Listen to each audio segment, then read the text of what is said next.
Dear student, আজকে তাহলে আমরা ওয়ার্ড শিখবো, ওয়ার্ড মিনিং শিখবো, সিনোনিম অ্যান্টনিম পড়বো। সেখানে একটা সেন্টেন্স লেখা আছে বোর্ডে, the president made a laconic speech. The president made a laconic speech. President একটা সংক্ষিপ্ত বক্তৃতা দিয়েছে। বিশেষ করে ল্যাকনিক শব্দের অর্থ হচ্ছে অল্প কথায় অনেক কিছু বোঝায়। এই জাতীয় বক্তৃতাকে বা এই জাতীয় কোনো কিছুকে ল্যাকনিক বলা হয়, যেটা শাব্দিক অর্থ হচ্ছে আহ, সংক্ষিপ্ত। তবে এটা স্পেশালি ব্যবহার করা হয় আহ, যে অল্প কথা অনেক কিছু বোঝায়, এই জন্য এরকম বক্তৃতা বা কোনো লেখাকে ল্যাকনিক রাইটিং, ল্যাকনিক স্পিচ বলা হয়। সো আমরা ল্যাকনিক শব্দের শাব্দিক অর্থ হচ্ছে সংক্ষিপ্ত। আমি এটা কয়েকটা সিনোনিম লিখবো এখন।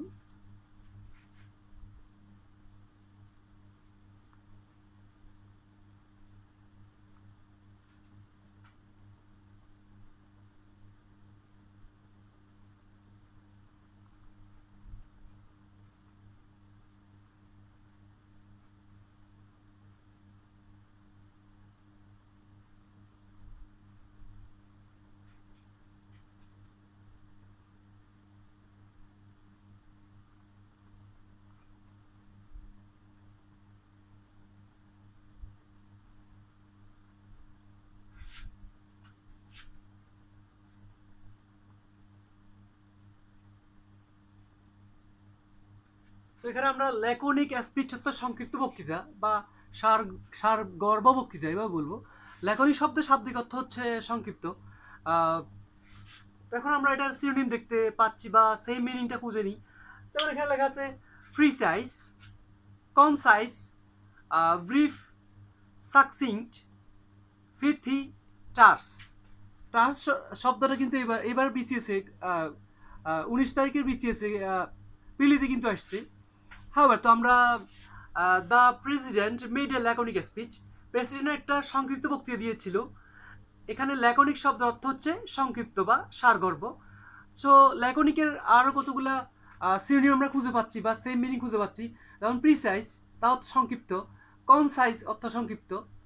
ব্রিফ অর্থ সংক্ষিপ্ত। সাকসিংক্ট অর্থ সংক্ষিপ্ত। ফিথি অর্থ সংক্ষিপ্ত। টার্স অর্থ হচ্ছে কি সংক্ষিপ্ত। এবার আমরা ল্যাকনিকের অ্যান্টোনিম দেখতে লিখবো।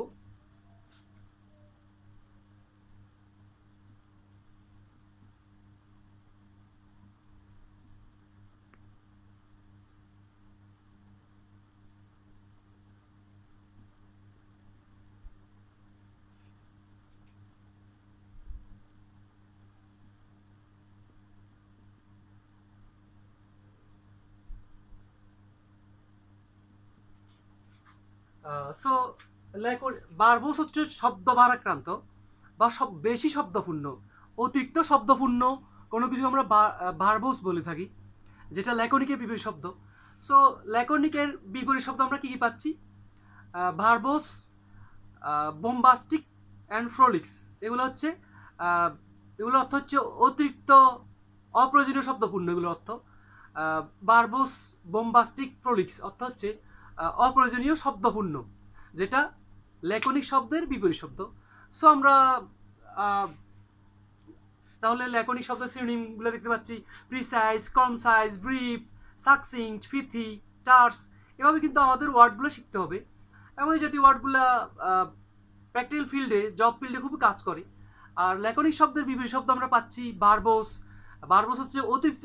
এখানে বারবোস, বোম্বাস্টিক বা প্রোলিক্সের মধ্যে বারবোস শব্দটা কিন্তু বেশি দেখা যায় এবং এটা কমন। এরপর আমরা আরেকটা সেন্টেন্স দেখব। আমরা পুরো আরেকটা সেন্টেন্স লিখলাম, patriotism is an inborn quality in a man. Patriotism অর্থ হচ্ছে দেশপ্রেম। Patriotism is an inborn quality in a man. অর্থ হচ্ছে দেশপ্রেম একটা মানুষের জন্মগত গুণ। সেখানে ইনবর্ন শব্দটা খুব ইম্পর্টেন্ট। আবার ইনবর্ন শব্দের সিনোনিম এবং অ্যান্টোনিমটা আমরা লিখবার চেষ্টা করব।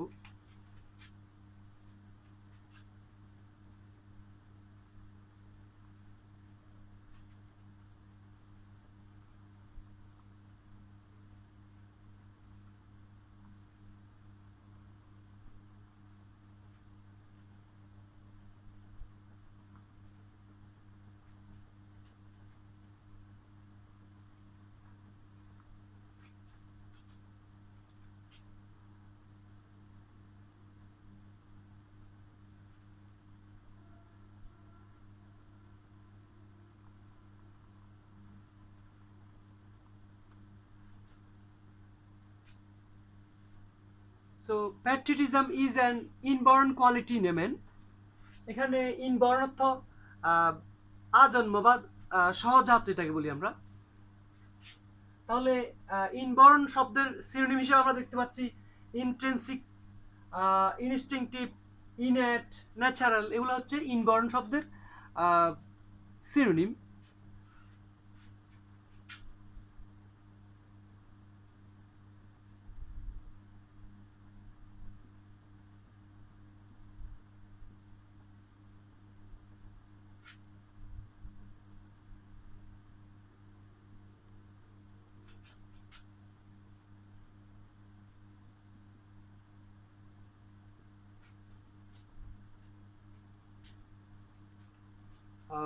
সো আমরা অ্যান্টোনিমে দেখতে পাচ্ছি আর্টিফিশিয়াল অথবা অ্যাকোয়ার্ড বা আনন্যাচারাল। এগুলো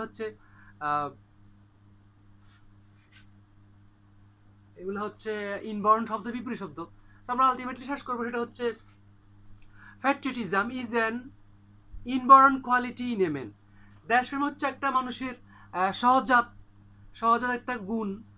দেশপ্রেম একটা মানুষের সহজাত একটা গুণ। সহজাত বলতে এমন শব্দকে বোঝায় যেটা মানুষের জন্ম থেকেই থেকে থাকে। সো ইনবর্ন অর্থ আজন্ম বা সহজাত। এটার শ্রেণীর মধ্যে আমরা দেখতে পাচ্ছি ইন্টেন্সিক, দেখতে পাচ্ছি intrinsic, instinctive, innate, natural, spontaneous আমরা লিখতে পারি।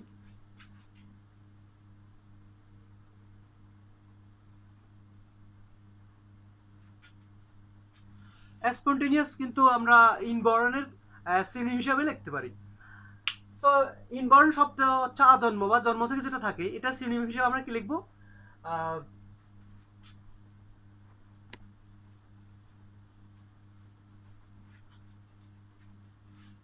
সো ইনবর্ন অর্থ আজন্ম বা জন্ম থেকে যেটা শুরু হয় বা জন্ম থেকে যেটা থাকে। ইনবর্নের শ্রেণী আমরা দেখতে পাচ্ছি intrinsic, instinctive, innate, natural, spontaneous. এরপরে ইনবর্নের বিপরীত শব্দ দেখতে পাচ্ছি আমরা আর্টিফিশিয়াল, যেটা ম্যানমেড বা কৃত্রিম বা নকল, যেটা ন্যাচারালি থাকে না, সেটাকে আমরা আর্টিফিশিয়াল বলি। সেটাকে আমরা অ্যাকোয়ার্ডও বলি, যেটা আমরা অর্জন করে নিই, জন্মের সময় থাকে না, পরে আমরা অর্জন করে নিই, এটাকে আমরা অ্যাকোয়ার্ড বলি। অ্যাকোয়ার্ড, আর্টিফিশিয়াল, আনন্যাচারাল, এগুলা ইনবর্ন শব্দের বিপরীত শব্দ হতে পারে। সো এখানে আমরা ইনহেরেন্ট একটা শব্দ আছে, সেটাও লিখতে পারি আমরা।